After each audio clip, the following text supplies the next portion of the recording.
Welcome back to Singapore Property Talk Law. You might remember that huge billion-dollar money laundering case that grabbed headlines not long ago. Oh, yeah, absolutely. A massive operation. Well, recently some photos surfaced, and they seem to link one of the convicted individuals, Haijin, to several, well, pretty prominent government figures. Right, Haijin, he's the one convicted for resisting arrest. That rather dramatic balcony jump attempt, wasn't it? That's the one. And money laundering, of course. Authorities seized something like, what, $160 million in assets from him and his wife? A staggering amount. Right. So yeah, these new photos, they're definitely raising some new questions, wouldn't you say? Exactly. The pictures apparently posted online by Charles Yeo. He used to chair the Reform Party. An opposition party here, yeah. They show Haijin at dinners with Labor Chief Meng Chi-meng, also Health Minister Anya Kung, and Transport Minister Chi Hong-tat.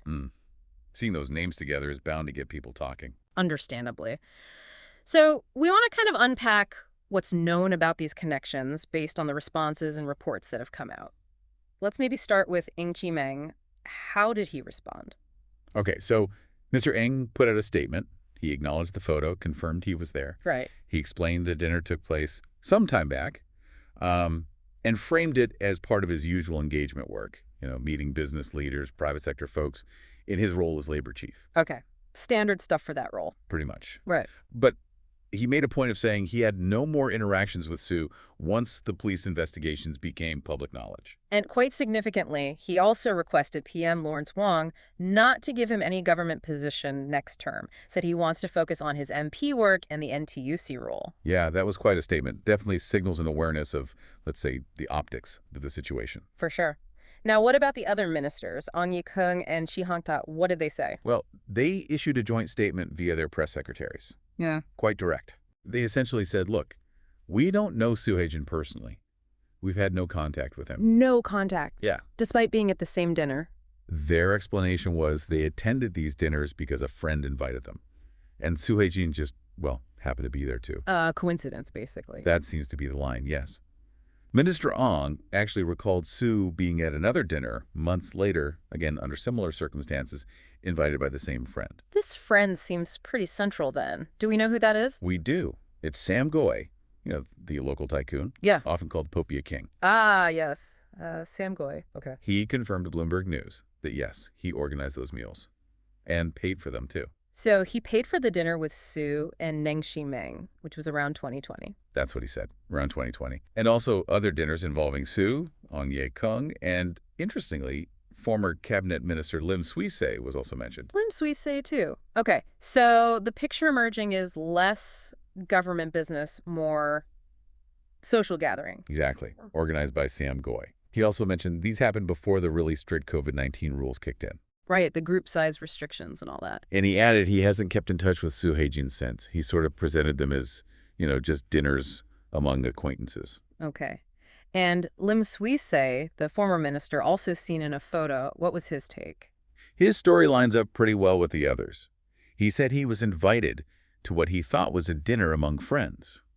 And he was apparently quite surprised to see a stranger there, meaning Haijin. He stressed he didn't know him before that dinner, had no contact after, and wasn't really sure why Sue was even at a gathering he thought was for close friends. So it's a very consistent narrative we're hearing from all the ministers involved. It is. Social dinners, organized by Sam Goy. And Haijin's presence was, from their viewpoint at least, incidental. Through the organizer. It certainly shows how, well, complicated things can get when public figures mingle in social settings. You never know who might be there. Absolutely. And it's worth noting, just to close the loop on Haijin himself, he finished his sentence here and was actually deported back in May this year to Cambodia. Right, so his direct involvement in Singapore, legally speaking, is over. Correct. And, in response to all this photo circulation, the government, or at least the ministers involved, reiterated their stance. Ah, yes. The statement from Ong Ye Kung and Chi Hong-tat's press secretaries. That's the one.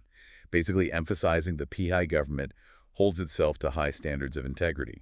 And they're determined to maintain that, even if there's, accidental or inadvertent contact with people who turn out to be less than savory. So trying to draw a clear line there. Seems like it. Yeah. So putting it all together. Yeah. Yes, Photos surfaced showing these interactions. It definitely caused a stir. No doubt. But the ministers involved have all come out stating they didn't know Su Haijin personally.